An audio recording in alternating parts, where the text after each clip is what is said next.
look forward to. But one of the things I've learned from drug court is the sun's going to come up tomorrow and I'm going to do my best. And so I'm really, I thought about, well, they still want to hear from me, even though I lost and I'm not going to possibly be the judge anymore. And I said, drug court still matters. It's not my drug court, it's drug court. And it's about recovery. It's not about me. This has never been about me. This has been about people like Cherise, who are really, she's a wonderful person. And I am so blessed to have been a part of her recovery and many hundreds of people like her. And, that's made it all worth it. So I'm glad to be here tonight. I'm glad to talk to you. So for those of you, I don't know what you know about drug court or don't know, but in the 1980s, we had a cocaine epidemic in Miami, and the judge there was tired of seeing the same people released on Monday and coming back on Tuesday or Wednesday with a new cocaine charge. And he said, we have to do something different. And so what he did was he decided that rather than using the regular adversarial court process, he would bring in experts, because although as judges, sometimes we think we're the expert in everything, we are not. I know criminal law, I know some other fields of law, but substance use treatment was not my field of expertise. I didn't know. I was a defense attorney before I became a judge. And so like myself, that judge said, I'm not an expert in substance use. Clearly, we're not doing something right. People keep coming back over and over.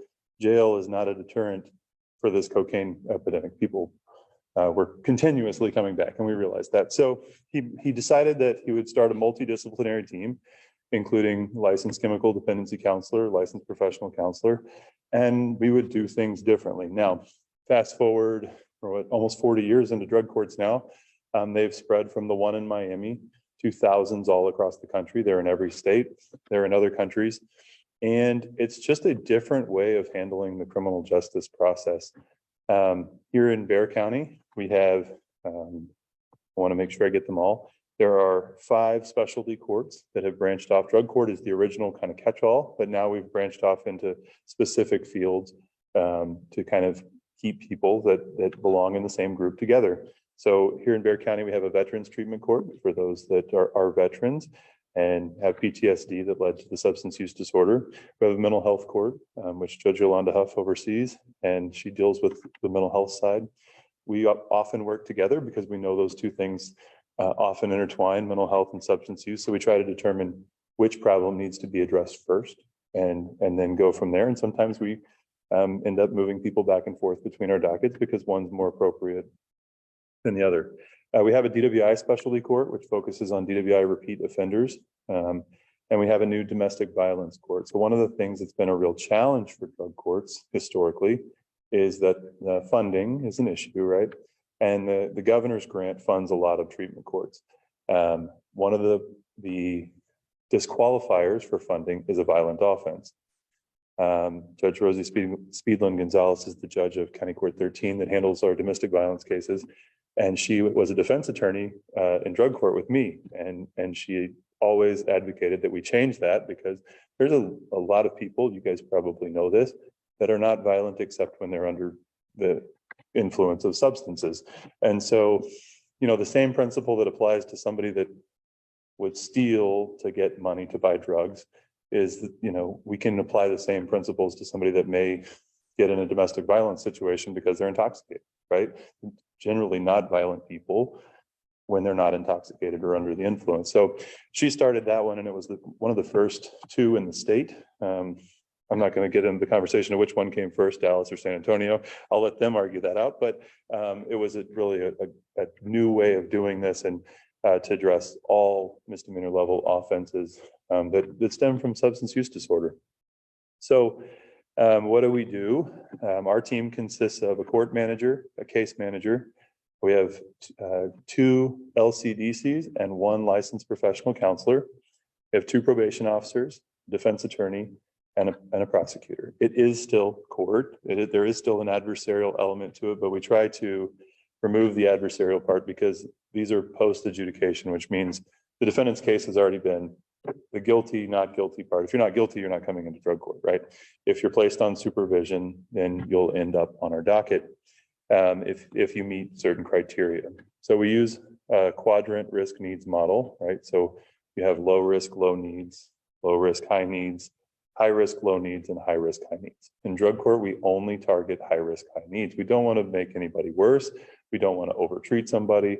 We don't want to put somebody who's low need in with high need people, because when you put low need people in with high need people, you typically make them high need people, and we don't want to make anyone higher need than they need to be. So we use an assessment, several different ones depending on the offense. For DWIs, there's a DWI specific assessment, and for non-DWIs, there's a different assessment to determine risk. And when we talk about risk, we're talking about the risk to reoffend. So under the traditional probation model, studies have shown that this group is 90% chance that they will not successfully complete probation, and they about 85% of the time will reoffend within 2 years if we don't change that. And so we do a different type of supervision. The needs is based on either we call a TAP evaluation, or what we use in drug court is the OSAR evaluation, which gives us a diagnosis, right? So to get into drug court, you have to be high, moderate, or high need with a substance use disorder diagnosis. So alcohol severe, cannabis severe, whatever the substance is, we don't really, it doesn't matter to us what the substance is, you have to be severe. And we will take, you can have one substance use disorder severe or 5 of them. We're going to come in for drug court. So what we do is we bring people in at the time of their plea. It is a voluntary program. Often the state makes an offer conditioned on them accepting it. So the state says, well, it is voluntary, but we're not going to make you this offer unless you agree to participate. And so we do. We're typically, your first time offender, we don't know unless they go on to probation or they've been on pretrial and violating the substance use over and over again.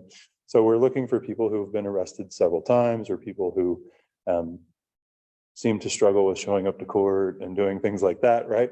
And try to get to the underlying reason. Because one of my beliefs is that, especially in the misdemeanor level, I'm the misdemeanor drug court judge, so the range of punishment is 0 days to 1 year in the county jail. I think we can do a lot more good with substance use treatment than 1 year, which can be as little as 4 months if they get 3 for one time, and usually not going to get a full 1 year sentence on your first time. You're not in jail long enough to really make a change. And so, and most of the people that traditionally have come into drug courts have been arrested multiple times, and jail has not worked in the past. So I'm kind of a believer in that. Doing the same thing over and over and expecting it to work is nonsense. It's not going to work. We need to try a new way of doing it. So you come in, it's a 5-phase program. It lasts between 9 months and 2 years, depending on how you do it. I tell people you're not judged by how fast you finish, you're judged by not getting arrested after you leave. That's our whole goal. My whole goal for everyone, Cherise heard me say this 1,000 times, I don't really care as much that you graduate the program is that you never get arrested again. If you never get arrested again and live a productive life, we have succeeded. That is our goal. I never want our participants to ever wear handcuffs. That's my goal. And so, like I said, this is a group that statistics will show that around 80% of the time get rearrested within 2 years. If there's no treatment added to their probation, we can get that number down below 50%. And sometimes, in some years, we've been below 30%, which is really a drastic change, right? And it's worth the cost in treatment because they're not sitting in the jail anymore. And that's expensive. And it's just better for our community as a whole, right? We're helping people restore their lives. And so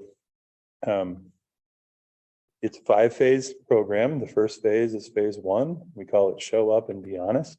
Only things I really want you to do in that phase is just show up and be honest, because we know somebody suffering from substance use disorder has likely been hiding it for a very long time, likely been lying to the people that they care most about and care most about them, and trying to deceive them. And so being honest is a challenge. And I know that coming in. If I am the hard judge that sits up there and sentences everybody to jail for every violation, they're going to come in and try and get away with everything. I want them to develop the ability to be honest with me, so they can be honest with their probation officer, so they can be honest with their treatment provider, because ultimately that's the most important, right? That's the person who's qualified to give them the help they need.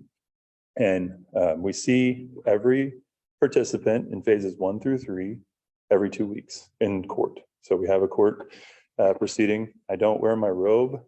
Sometimes I'll come sit down at a table with them. Sometimes I'll stand at a podium like this and talk. Lately with my foot, I've been sitting up at the bench, but definitely not wearing my robe.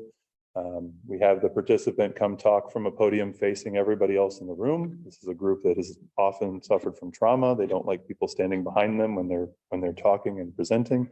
We try to be as trauma informed as we can. And I spend 3 to 7 minutes talking. And I try to say 9 positive things for every 1 negative thing. Sometimes it's really hard to do, but it's always, you can always say the first positive thing is you're here, because substance use disorder causes people to not show up to family events, not show up to their court dates, not show up to many things in life that are important. And so it's really building that show up and be honest relationship. You can show up and tell us what's going on. I don't put anyone in jail solely for substance use in phase 1, because if we put everybody in jail for substance use in phase 1 and you don't end up in jail, then we're not taking the right crowd. We need to take people who can't stop on their own. If you can stop on your own, you belong on regular supervision. If you can't stop on your own, you belong in drug court. That's a true high risk, high needs person. And so the breakthrough that comes from, I used yesterday, but I still showed up, and the judge didn't put me in jail. He said, thank you for being honest. And then we'll go back and say, let's talk about what happened that day. Where were the red flags? Where were the things that we missed? Now, that doesn't mean I won't put you in treatment, right? If you need a higher level of treatment, I may put you in residential treatment. But as long as all you did was use and you're not a danger to yourself or others, I'm going to let you self-report to treatment, because I'm not here to punish addiction, right? I mean, many people, I've heard this said many times, if we're going to treat substance use disorder as a medical condition, right? If someone uses, that is a symptom of the condition. It is not necessarily, there is a behavioral element to it. I'm not going to, be naive to that. But, if you have cancer and your cancer flares back up, we don't punish you for that, right? If you suffer from substance use disorder and your substance use comes back and you still showed up, you still called the UA line, you still were honest with me about it, then I don't see that as a behavioral for somebody that's new and getting started in recovery. So we try to develop that rapport and do that. They'll see their treatment provider phase 1 twice a week for group and once a week for individual. They call the UA line every single day, and there's the same chance you're going to get tested every single day. We have been able to get some Sunday UAs, which is really important, that there's no days off, because it's amazing. There's been judges that I've talked to that their participants can't show up, can't remember where the courthouse is, but they've built the algorithm for the UA call line on the wall so they know when they can use. That's how powerful substances are, that people will go to that link to figure out the algorithm for the UA call line. It has to be truly random. You can't have a set number of tests. You're going to submit 4 times this month, because then if you submit 4 times in the first 2 weeks, it's party time for 2 weeks, because the judge isn't going to test me again. And so you really have to hold people accountable through the UA testing. It's a big commitment, right? You've heard 3 days a week with your treatment provider, 1 day a week with your probation officer, 1 day every other week with the judge. But that's the level of interaction that they need with the system to learn accountability, to be held accountable and to move forward. After that, you move through, so that lasts from 30 days until you meet the goals. The goal of phase 1, again, being show up. As long as you're making your appointments and being honest, we can move forward from there. There's 4 more phases after that where those requirements get scaled back. But those last at least 2 months each. And that's our misdemeanor model. The felony model is at least 3 months for each phase, but I wanted to make it a little bit less for misdemeanors because we have less time. And one of the biggest things is the more, phase promotions are exciting. They're a reward. They're an outward recognition of the work that you've done. And so everybody gets a round of applause. And even if you get a sanction, we give you a round of applause at the end to tell you, we're glad you're here, glad you came, glad you got up. And for somebody that's in that place in life, to know they're going to face a consequence and still show up is an accomplishment in and of itself.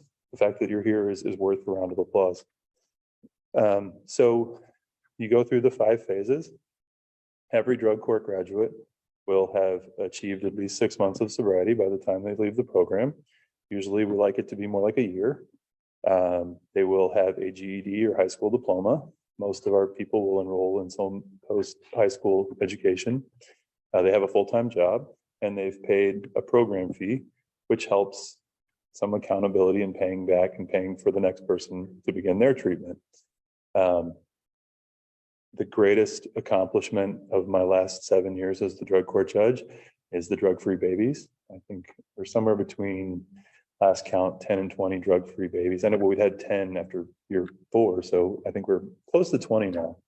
And during the time that I took over the drug court, my wife and I had our daughter, and it was very, very touch and go for the first week if she was going to make it.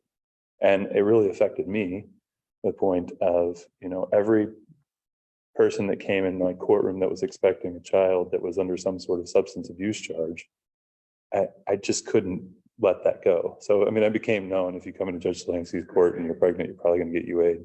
And if you were positive, then you were coming into drug court. And my goal from that point forward was, let's get the baby here drug-free. Let's give this baby a fresh start. And like I said, it's probably about 20 drug-free babies now. And that's one of them was at our graduation today. And I got to see the baby, and it makes it all worth it. It really does. It is a difficult program. It is an expensive program. I'm not going to sit here and tell you that it costs nothing. One of our challenges is funding, but the county has really embraced the changes that it can make in people's lives and how it betters our community. And right now we have around 45 to 50 participants. We graduated 20 today from the last 6 months.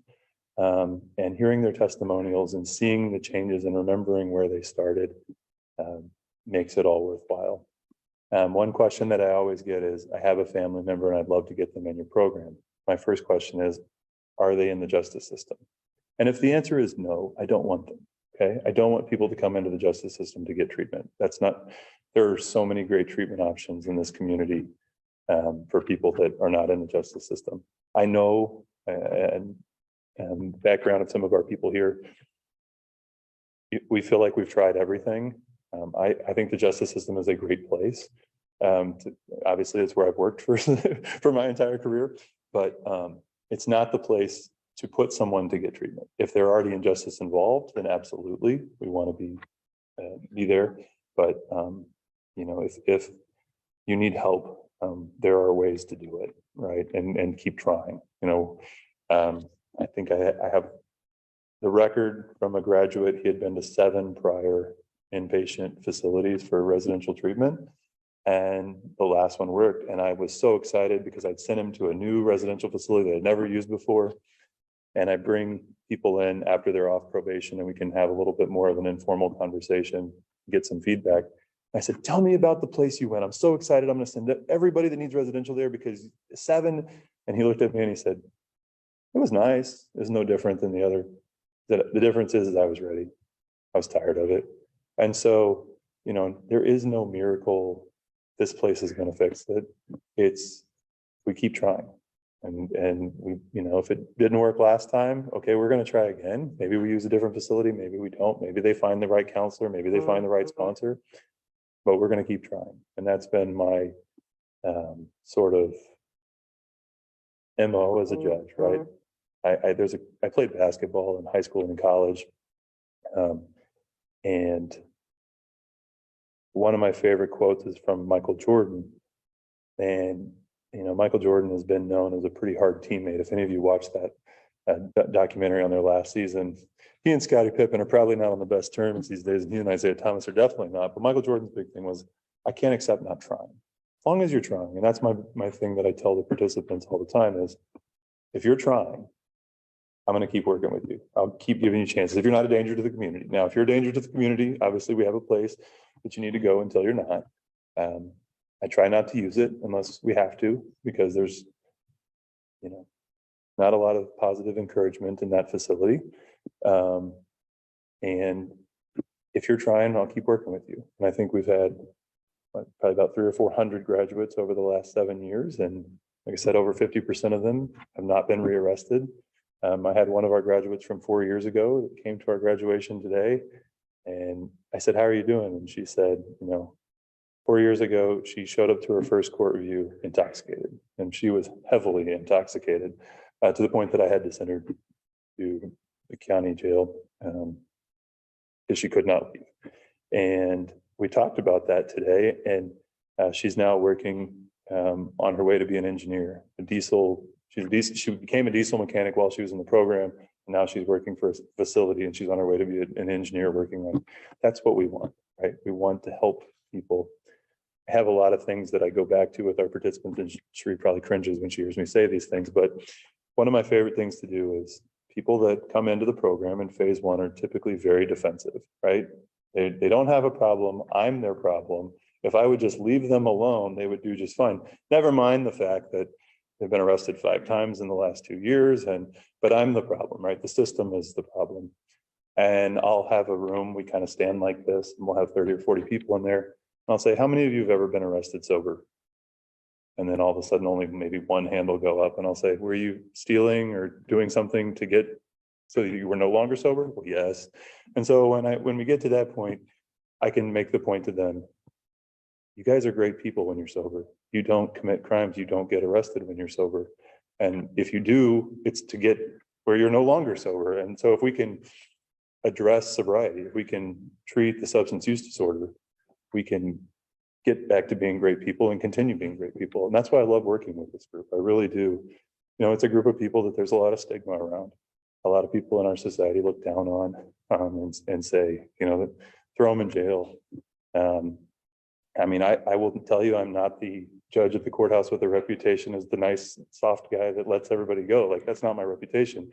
But with this population, jail only needs to be used as a brief 1 or 2 day, let's get back on track, because you don't get better in the jail. If you get better in the jail, you're not high need. You're truly not suffering from substance use disorder to that level, because, someone at that level with no treatment will not come out and stop using on their own. You have to have an intervention. And so that's what we've tried to do. I've talked for much longer than I thought I would, but you guys have been a great audience. Drug court's not about me, not about the judges, it's about the people that we treat. And so every time I speak, I try to have one of my graduates come tell you their story and their experience with the drug court. I'm proud of every one of my graduates. I am extremely proud of Cherise. Sometimes she tells the story, sometimes she won't, so I'll start with it. I think Cherise came to court in handcuffs at least 3 times. First 2 times she took off and didn't come back, and I don't know why. I'm coming to finishing my last month on the bench, and I don't know what my future holds, but one of my staff members, we were kind of reminiscing on things, and I don't know why I saw something in Cherise, but I knew she could do better. I just knew she could do better, and I knew she had incredible talent and a gift for this community. And so we'd bring her back every couple of days after she'd get arrested and say, okay, you ready to change? And she'd say, I want to do my time. I'd say, I'm not gonna let you do your time. You're gonna do this program. And here we are. I'm gonna let her tell the rest of the story, but the number of people in this community that she's helped, we talked about earlier today at our commencement, when you help one person, you actually help their family, you help every person that they touch down the road. And this wonderful lady has probably touched 1,000 lives in this community. And it's all because, for whatever reason that day, I wouldn't let you do it. I wouldn't let her get time served and go back to where the environment she was in, which she's going to tell you about. And I'll take questions at the end, but I just want to say thank you for the opportunity. Thank you for having me here. Thank you for caring, and thank you for, dealing with hard stuff. And that's what we do, but it's so worth it in the end when we help one person truly recover. So, Cherise.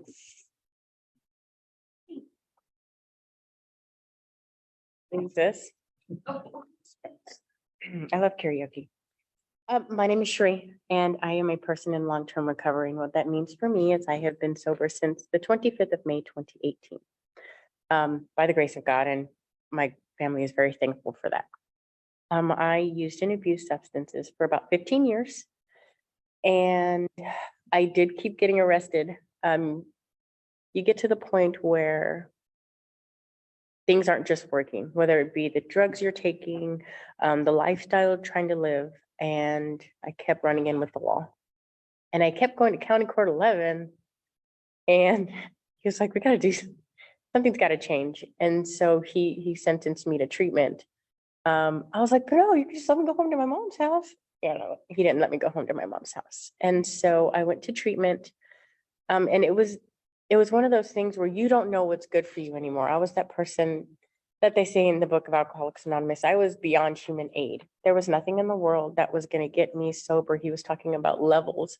And I was at that level where when I woke up in the morning, it was, how am I going to get drugs and how am I going to have them?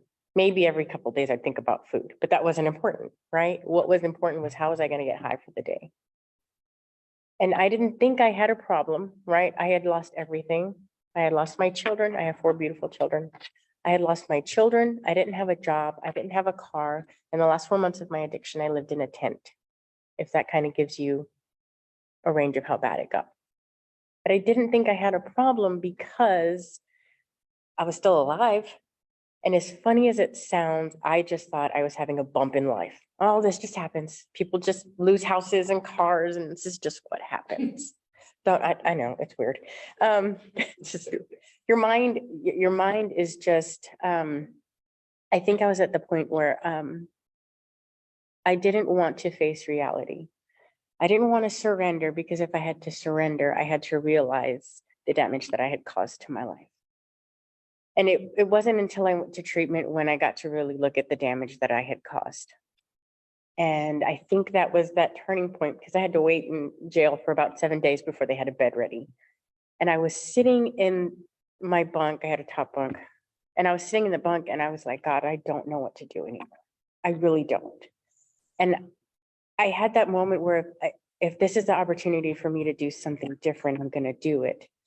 And I don't know if I ever told you this, but my aunt was actually a Bear County sheriff, and she was in that pod that night, my pod, and she came up to me and she said, what are you doing here?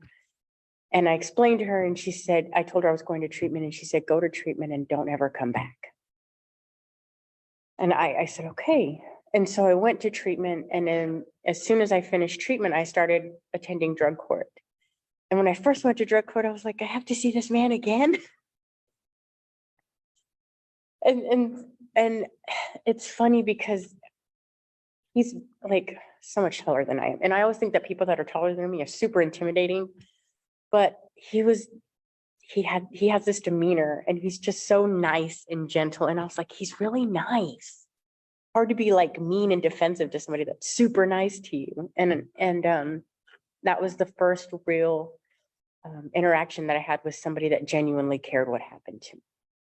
And I hadn't had that in a long time, because I had put myself around fair weathered people, right? Which fair weathered people, right, if we know, are the ones that are there when things are good, but when they're bad, they're not there anymore. And so this was the first person that was there that said, you can do this. And it gave me that little spark of hope that my life could be different. And I finished the program. It took me almost a year, a little over a year, something like that, 14 months. Had a couple of mess ups, but it wasn't a relapse. It was like, I'd forget to call the UA line. I hate that UA line. I'd forget to call the UA line, or I'd get a pass to go out of town for the weekend. And I'd be like, oh, I forgot to call, sorry. And so I'd have to do like 8 hours of community service, which compared to going to jail, is amazing, right? I didn't have to go to that. He was like, you don't have to see jail ever again if you don't want to. And I didn't want to. And I completed drug court, and I think the best thing that ever happened to me was right before drug court. I was able to get my teeth. So I can tell you that these are not my teeth. The 15 years of using and abusing drugs deteriorated my teeth and my body. And I had to have all my teeth removed. And by the grace of God, I went to Haven for Hope to get my treatment. And there they have something called San Antonio Christian Dental. And they pay for me to have my teeth. And so when I got up on that stage and I got to tell them, give my testimony, I was able to smile. And this is my smile. And so that I think I cried. And it was the first thing I had ever accomplished. Previous to that, I did get my GED, but it was the first big thing that I accomplished. And my cousin got to be there to see it. And the guy that I was dating at the time got to be there to see it. Not with that guy anymore. And the people that meant the most to me were able to be there to see me have that accomplishment. I didn't graduate high school. So like walking across the stage and just getting like, even if it was a drug court, certificate, it was something that was a major milestone in my life. And so after that, I was asked to be a mentor and to go back and help current participants. And that's what I do now, right? I pay it forward to people that were in the same spot that I was in. And luckily enough, because I made enough waves in the recovery community, the sober living program that I lived in on the Haven for Hope campus 2 years later asked me to come work for them. So now I work for Pay It Forward, Clean and Sober Living. It is a nonprofit organization that has supportive sober living for people in recovery from alcohol and drug addiction, right? And then we also fund people into sober living in the community. I get to help people every single day. And I can tell you, I never, ever, why am I going to get teary-eyed? I never thought I would have a life like this. I can tell you 4.5 years ago, I did not think that I would have the life that I have today. I caused a lot of damage. And the main damage I caused was to my children and to my mom. And my mom got to see me sober before she died. And that, most people, when they have something traumatic hit them, they're going to run to, something that can ease the pain. But because I had a supportive network of people around me that cared about me and loved me, I got to go to that instead of go to drugs when my mom died. And that was something that was amazing. I have restored the relationships with my children. My 3 oldest live with me. I am married. I just bought a car and I'm going to go on a cruise next week. And I can tell you, I never thought I would do these things ever in my life. I thought I was going to die under the bridge and nobody would ever know, right? I thought I was going to die and I'd be one of those people that just, a pauper's grave. Nobody would care. But people care, right? And this program makes waves and it makes differences. And I think that's all I got. Yeah.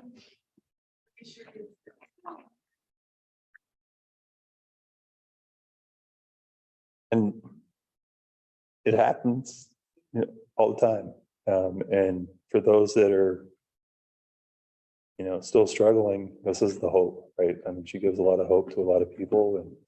And I told the story about the guy who'd been to 7 residentials and ultimately got it together. And I saw his dad at a restaurant a year later and he came up and told me about it. He had given up hope, his dad had. And he said, I don't know what it was. And I said, we don't really have a magic formula. There's nothing that I can tell you that's going to work every time. Everybody's different. But hope and consistency and, encouragement is what works, right? And it's so different than me in my normal job, right? Wearing the robe and passing judgment on cases. I get to be a completely different person. I talked about I don't wear my robe because Cherise been in front of me 5 times before wearing my robe where I've sent her off to jail. Today, I'm wearing what I'm wearing now. I don't really like suits. I'm more of a business casual kind of person, but maybe I'll have to wear suits again. But, it changes the whole conversation. I'm not sitting up above you looking down at you, and I'm 6'6", so I'm usually looking down at most people. But we're sitting at a table talking. We finished the graduation today, and my kids were helping current participants clean up. Right? I want people to understand that just because I'm the judge and you're a defendant, now there's ethical rules, and I have to make sure those lines are very clear, and I will never cross them. But you're a person, you're a good person. Every one of you has value, and with sobriety, you're only that much better of a person. And so, my experience of 7 years of drug court is all about providing hope from a place that you don't expect to get it, the judge. And that's what I've tried to do. And that's what, whatever capacity I'm in January 1st, I hope to be able to do to some degree. The court's going to go on, right? We still have the felony drug court here in town. We have juvenile drug courts. The court will go on with somebody, and somebody will pick up the torch and keep going. You know, the judge's role is basically, I played sports. I always wanted to be a coach. After I took the bar exam, I told my wife I was going to be a coach because I didn't think I passed, but luckily I did. After I lost my election last month, I told my wife again, I'm going to be a coach. And she said, give it a little bit of time, right? Put some time in between the responses. And so I don't know, we'll see. If I'm a big baseball fan, if the Cubs call, I'm taking the job, but they haven't called yet. So, but you know, you got to provide hope, and you have to hold people accountable. You have to do it in a loving way, right? And it's such a challenge. It really, really is. And you know, I hope you don't have to deal with the justice system, but if you do, there's programs, and we're here to help. And the more people like Cherie that we can put out there helping, Cherie, you don't have to be in the justice system for Cherie to help you. She's sponsored and helped people that are not. And that's what we want to do, is create as many Cheries. And Pete was going to be here tonight, but unfortunately couldn't join us. As many Cheries and Shelleys and Pete's and, you know, other people that finished today, this community will be a better place. And so that's about drug court. I wish I knew what the future held so I could invite you to come watch. I don't, but that's life. You know, one of the things that I remember, I took over the drug court in 2016, and I don't want to talk about politics. This is not a political statement, but we had court the Friday after a Tuesday presidential election, and several people in the room were very happy, and a large number of people in the room were distraught. They thought the world was going to end. And what I told them that day, I had to tell myself a couple of weeks ago, the sun's going to come up tomorrow. You're going to get in your same car, take the same bus to the same job, and you're going to do the best you can. There are a lot of things that happen in this life that are not fair. There are a lot of things in life that happen that there's really not an explanation for. You just got to go and do your best. And remember that the sun's going to come up tomorrow, because a lot of the things that people suffering from substance use, it can really feel like the sun's not going to come up tomorrow. I mean, I think there's many days where Cherie will talk about, you didn't care if the sun came up tomorrow, right? And now we have this wonderful situation. I'm excited you get to go on the cruise. You know, last time she spoke at an event with me, she had just got her car, and you know, she told the group, you know, that may seem like nothing to you guys, but to me, it's incredible. And she earned it, and she did it the right way. Everybody that finishes drug court has a driver's license. One of the things we make you do, right? You know, it's funny. One of the things that we do give jail sanctions for is driving without a license, because it's easy to get a license, right? Schedule the test, take the test. If you have suspensions, we can give you an occupational. I'm going to make sure there's a breathalyzer on the car if it's a DWI related, you know. But this is a big city, and VIA's great.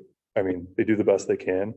You know, geographically, this is one of the biggest cities there is. And to take a bus, I had one of our participants that lives outside of 1604, takes 3 hours, you know, and that's a challenge. If I can cut that down to 20 minutes by giving you an occupational license, and you have insurance, so if you hit somebody, they're not out, and you have a device on that car that won't let it start if you've been drinking, okay, we can talk about driving. I'm here to meet you where you are and help you, as long as we can do it safely, right? And so that's one of the nice things about being a drug court judge. One of the weird laws that we have, I mean, not weird, it's great, but things that people don't know is you don't have to pay the filing fee to get an occupational license if you're a specialty court participant, because they know the level of supervision, and they know the level of accountability. And so, and they know how much it can help. So there are great programs, have them all throughout our system, through our community. Keep helping. Yeah. So just thinking forward, Mhm. we do the judges that take these courts, is that like a voluntary thing? So it doesn't necessarily have to be the 11th court. Right. But somebody within the county court system then volunteers. It's typically handled kind of on a seniority thing. So when I got elected in 2015, County Court 11 did not have a specialty court. And the judge that had drug court came to me and said, I've got a lot going on. Will you take it? You've expressed interest in recovery. And I thought long and hard about it. I really did, because when I hate admitting this now, but when I was a defense attorney, I wasn't a real big fan of drug court because it was really hard and my clients didn't like it. So that was all I knew about it, right? But then I went and watched a couple times, and I met with our court manager, Roberto Ruiz, who knows far more about all of this than anybody I know. He's just fantastic. And I met with him and I said, I'll do it. I don't know why I felt so compelled, because it's a voluntary, you don't get any additional pay for it. You do it because you think it's the right thing to do. And it's 7 years later, just like not letting Cherise have time served that day. I'm so glad I said yes, because I think we've been able to do it. So to answer your question, time's up. It's been nice, enjoyed it. No, to answer your question, someone will take it. It may be the person that ran for 11 and gets it, and I wish them well. And I've encouraged the team, whoever's overseeing the court, stay, because it's not about the judge. It's about the team, and it's about the participants, and it's about giving back. Cherie and I had this conversation before the election. Said, I just don't know. And I said, yeah, you can do it. You do it every day. Continue. It doesn't, this was never about me. This was about the program. And it's the same with, if you've loved ones here at Rise and somebody from Rise moves on, they'll bring in somebody else. As long as we stick to the principles, as long as we stick to accountability, as long as we stick to show up and be honest, we're gonna head in the right direction. We may not fix it the next day. I think that's one of the most frustrating things that I've seen with recovery is, especially when I was new, I really wanted every place that would come talk to me to be the magic, the answer, the one that's going to fix it. And nobody has nobody bats 1,000. To use a baseball fan, I played basketball, but I like baseball better. You're doing a great job if you hit 300. And that's one of the things as a drug court judge, you have to change your expectations. You're not going to bat 1,000. If you're batting 1,000 in drug court, you're taking the wrong people. It's too easy. You need to take the hardest cases. There's a national speaker named Doug Marlowe, and he always starts talking about the hardest cases, and he says, and your answer should be welcome to drug court. That's who we want. The most difficult, living in a tent, 3 arrests this year, using for 15 years and cannot stop. That's the person who can make the greatest impact. Because we have programs for low needs people. We really do. This is the high risk, high needs group. And that's who we need to focus on. From the justice side, that's who we need to focus our energy on. Now, all of these other community organizations, everybody that needs help, wants help, I hope we can get it for them. You guys have any other questions? County has a bunch of money from ARPA and the opioid settlement. So far, all I see is them throwing money at the jail. Are they going to throw any money at the drug court? Or I'm not a commissioner. I can't talk about the budget. What I can say is that we actually have people in the county who are very open to drug courts. Judge Wolf has been a fan of drug courts. Our new county judge used to be the family drug court judge. So I think there's going to be a continuation, and I don't know the specifics of ARPA funds, but I do know that there's a lot of, you can do this, you can't do that, you can do this. That the county, through several of our partnerships, has really stepped up with treatment in the last couple of years. And so allowing us to reallocate some of our position, our money that used to be funded or used to be earmarked for treatment, now can go to, one of the things that is a real challenge for somebody that comes out of jail that had been living in a tent with no money is Well, the law says I have to have an interlock device on a car, or if I don't have a car, then I have to have a portable device or a scram. Scram costs $300 a month. Okay, Judge, you're asking me to pay $400 a month to $600 a month for a sober home. You're asking me to pay $300 for a scram device. You're asking me to pay $11 for a UA, and I may go 10 times in a month. That's $1,000 a month for somebody who has nothing. And so we've been able to reallocate some of that money for cover some of those costs. And then the first drug court judge in San Antonio is Judge Al Alonso, and he has a 501c3 foundation where our case manager can refer over to them, and they can decide if they want to fund things for people too. So I wish I could give you a better answer on specifics about what's going to happen, where the money's going. But I will tell you, it's trending the right way towards treatment. There was also a mixed beverage tax passed in, I think, the 2019 legislature, that a percentage of that goes to treatment courts. So there's more money coming from the state as well towards treatment courts. And you know, there's certain, the nice thing about being, what are we, almost 40 years into drug courts, I think 35 years into drug courts, is that there's a lot of research. And what we know is drug courts do work. Initially, they're expensive, but they do save money in long-term recidivism. And, you know, is it 8 o'clock? No, 7:55. But very good. But I, you know, everybody could use more funding. Every treatment organization could use more funding. There's no question. Right. Yeah. But yes.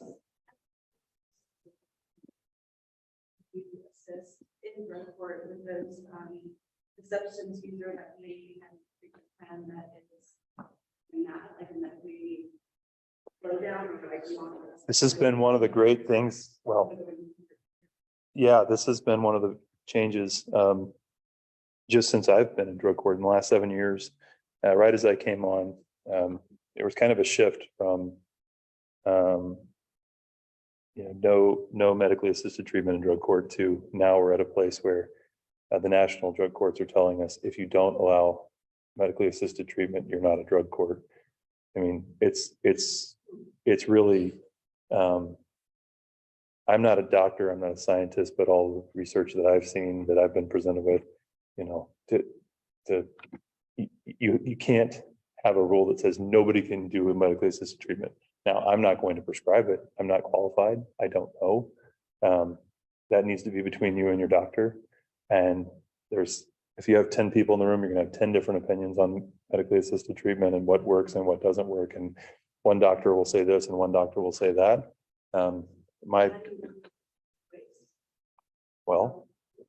So the UAs are actually, they're collected and then they're sent for confirmation. And so the confirmations can show whether it's your medically assisted treatment or whether it's something else. And so it's really important that you follow through with it. So, I mean, I am not allowed to tell somebody you have to get off medically assisted treatment anymore, which, you know, my goal for everybody, my hope is that you would get off of everything. But I'm not a doctor. I'm not qualified to tell you that you have to. I'm qualified to tell you that you can't use illegal substances while you're on supervision, and you have to have your wits about you and your faculties if you're driving, right? And so it's one of those places that I learned very quickly as a drug court judge. You got to stay in your lane, and you got to understand what you're good at and what you're an expert in and what you're not. I'm not an expert in medically assisted treatment, but you know, I remember when they started with the long-term implant for opiate use disorder rather than the injection or the pills. And I thought, well, this is going to be the answer. And then kind of works for some, doesn't work for everybody. And I think that's kind of the case for everything that we see. I'm not a doctor, so I can't say that for 100% certainty. But, you know, I've had, I remember one participant that had a substance use disorder was alcohol severe. And there was an injection that helped this person stop drinking. And a year later was still not drinking. And for the first time in 30 years was not drinking. So whether it was a placebo effect, I don't know. I'm not the doctor. I'm not gonna make that call. But the person was not drinking and had a job and was showing up to their job every day and hadn't been fired and had a much better relationship with her husband. So I wasn't gonna say stop, right? I'm kind of along with that. If something's not working and you keep doing it, if something is working and you change it, I'm not here to do anything other than what my goal is, which is ultimately to hold you accountable, but to encourage you. And you probably heard me say this 100 times, participants love to ask me questions because they think that I will answer their question. And a lot of times my answer will be, well, you'll talk to your treatment provider about that and we'll staff that next week. So before we go to court, I should have said this in my initial presentation, but on a court day, from 9 o'clock to noon, the participant is not there. The team meets and we discuss every case for 3 to 5 minutes, sometimes 10 minutes if there needs to be a lot of discussion. I'll get a report from probation, their treatment provider, and then a recommendation from the state and the defense. And I'll already know what the outcome is going to be, subject to what I hear in court. I will change it. I'm a judge. I have to hear the evidence. But we've already talked about, so we don't spend all of our time arguing in court over what the punishment's going to be. We come out with more or less a unified front. And the participant has an opportunity to talk to the defense attorney and make an argument. And sometimes they'll present additional evidence that I did not know, and I'll change it. But we've already more or less decided what's going to happen, because there is such contact that we know what the facts are. We know what your UA history was. We know what your treatment schedule was if you made your appointments. And so that's how we're going to move forward. But I would say 80% of the time we get to give an incentive, and our incentives are 3 hours community service credit, meaning from your initial number that you were assessed, it's reduced, bus passes or UA vouchers. So that $11 UA now becomes, I think it's $6 or $7 UA. And over a year, you might save $100, $200 doing that. So we're very fortunate to have those incentives.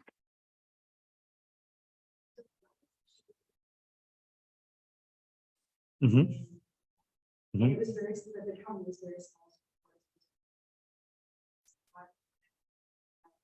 Defensive in school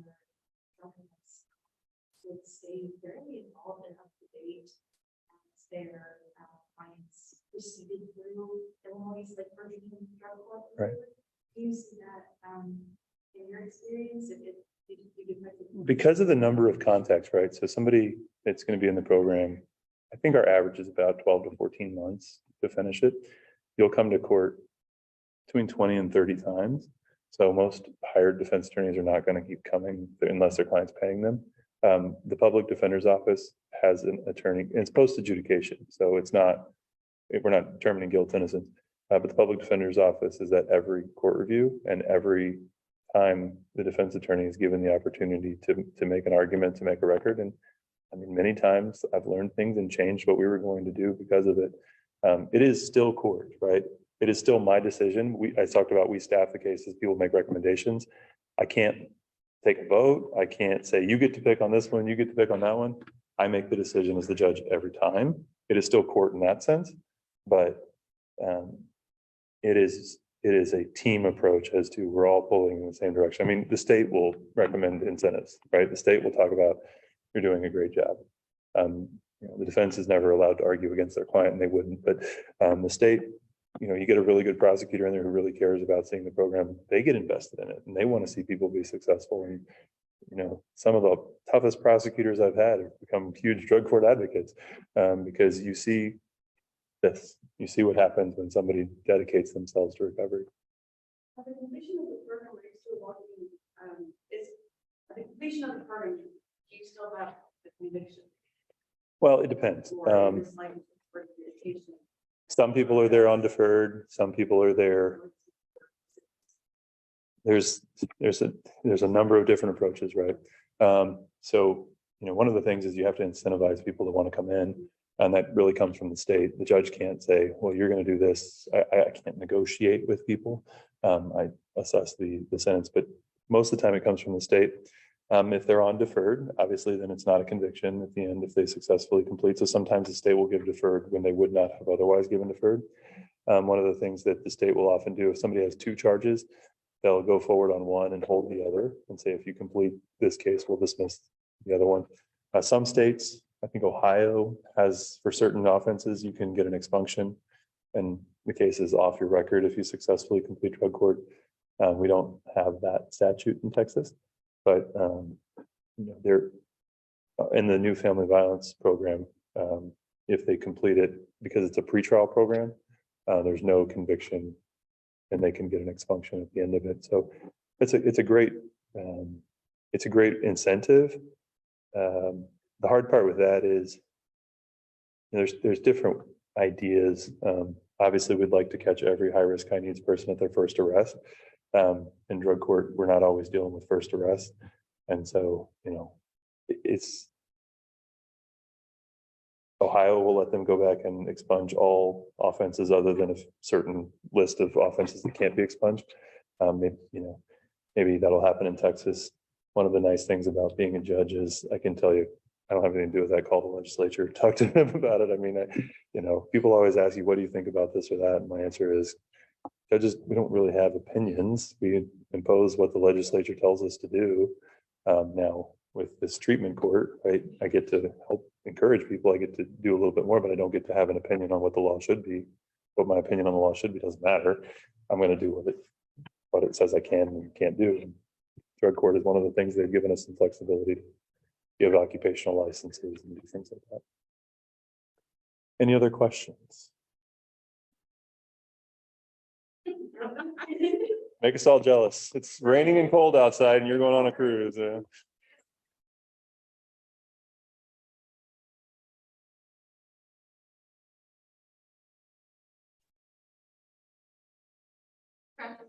Yeah, it's exciting. All right. Yeah. Thank you. I made it earlier about As a judge, totally important that you believe in drug court different in that it gives the individual the opportunity to hold themselves. That's the goal, right? I mean, Nobody recovers unless no. they hold themselves. I mean, do I acknowledge that a large number of people are only sober because they don't want me to put them in jail? Yeah, sure. Yeah. That's the stick, right? You got the carrot and the stick. That's the stick that we need, right? If I don't not put people in jail, right? Sometimes you have to, and that's the reality. But like Cherise said,